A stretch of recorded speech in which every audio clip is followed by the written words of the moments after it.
Saya Nina, yang bekerja sebagai sekretaris desa di Desa Harapan. Sejak bulan Juli, saya mendapat mandat menjadi salah satu anggota tim penyusun rencana kerja pemerintah atau RKP Desa untuk tahun depan.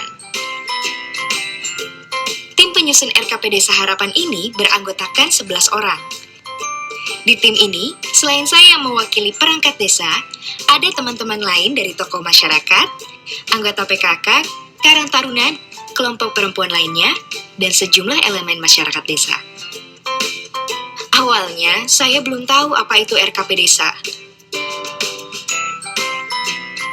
Setelah membaca Undang-Undang Nomor 6 Tahun 2014 tentang desa dan mendapatkan penjelasan dari Kepala Desa selaku pembina tim penyusun RKP Desa, saya menjadi paham. RKP Desa merupakan rencana pemerintah desa yang disusun untuk melaksanakan pembangunan desa 1 tahun ke depan. Ini termasuk perencanaan pembangunan untuk meningkatkan fasilitas kesehatan, pendidikan, pertanian, pengelolaan lingkungan hidup dan sumber daya alam, serta perekonomian guna meningkatkan kualitas hidup masyarakat di desa. Yang jelas, rencana pembangunan yang disusun dalam RKP Desa ini harus sesuai dengan Rencana Pembangunan Jangka Menengah atau RPJM Desa yang telah dibuat sebelumnya untuk jangka waktu 6 tahun ke depan. Jadi, poin-poin yang ada di RKP Desa harus sesuai dengan RPJM Desa. RPJM Desa dan RKP ini nantinya menjadi satu-satunya dokumen perencanaan di desa. Kedua dokumen ini juga menjadi dasar dalam menyusun APB Desa yang diatur melalui peraturan desa. Mengingat pentingnya RKP Desa dalam tahapan pembangunan desa, saya bersama tim penyusun RKP Desa harus kerja keras membantu merancang apa saja yang menjadi prioritas pembangunan setahun ke depan. Program-program yang nantinya dimasukkan di RKP Desa ini juga harus disinkronkan dengan program pembangunan pemerintah kabupaten atau kota ataupun provinsi biar bisa saling melengkapi.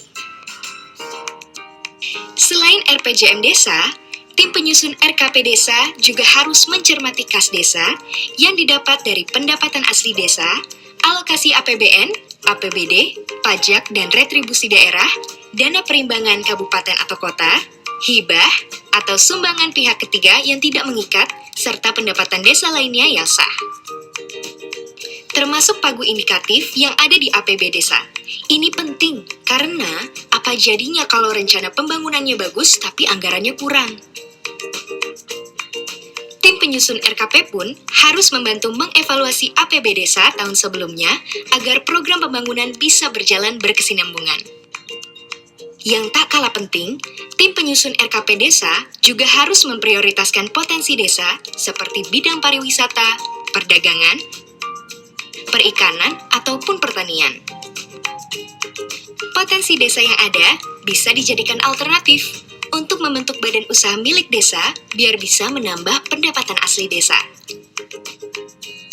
Ini adalah data tentang berapa jumlah penduduk miskin, pengangguran, anak putus sekolah, penderita gizi buruk, ataupun kematian ibu, bayi, dan anak balita. Kalau jumlahnya meningkat drastis, RKP Desa bisa memfokuskan pada masalah tersebut. Misalnya, kalau ternyata tiba-tiba jumlah gizi buruk di suatu desa meningkat dengan pesat, tim penyusun RKP Desa bisa merancang program pembangunan fasilitas kesehatan atau penyediaan makanan bergizi.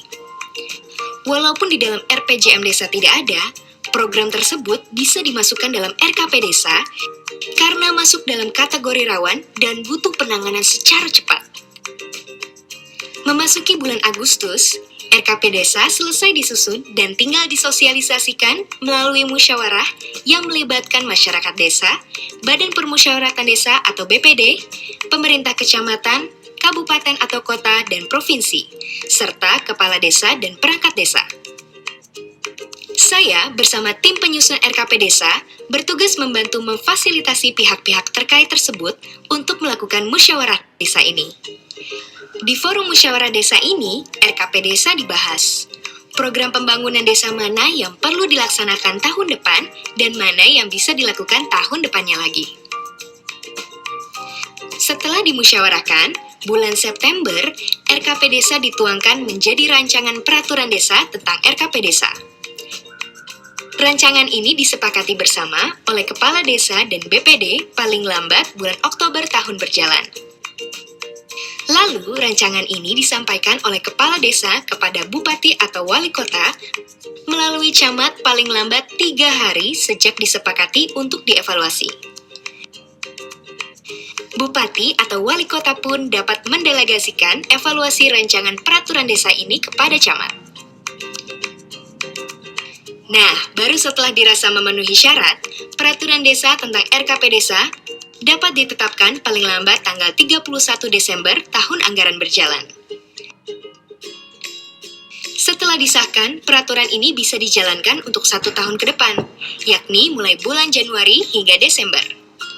Sebagai pelaksana pembangunan desa, pemerintah desa wajib memberitahukan kepada masyarakat mengenai peraturan desa yang mencakup pembangunan desa selama setahun ke depan yang telah disepakati bersama antara masyarakat dan pemerintah desa. Tak lupa, tim penyusun harus menelaah data kerawanan desa dalam RKP Desa. Pemerintah desa juga harus mensosialisasikan pelaksanaan dan pertanggungjawaban pembangunan ini pada setiap semester, yaitu bulan Juli dan Januari. Sekarang, tugas saya bersama perwakilan masyarakat yang diberi amanat menyusun RKP Desa sudah selesai. Nah, kini kita sebagai masyarakat desa tinggal mengawal pelaksanaan pembangunan yang telah kita rancang bersama tersebut. Tapi jangan lupa, kita semua sebagai masyarakat desa juga harus mengawasi program yang sedang berjalan sekarang ini, hasil implementasi RKP Desa tahun sebelumnya.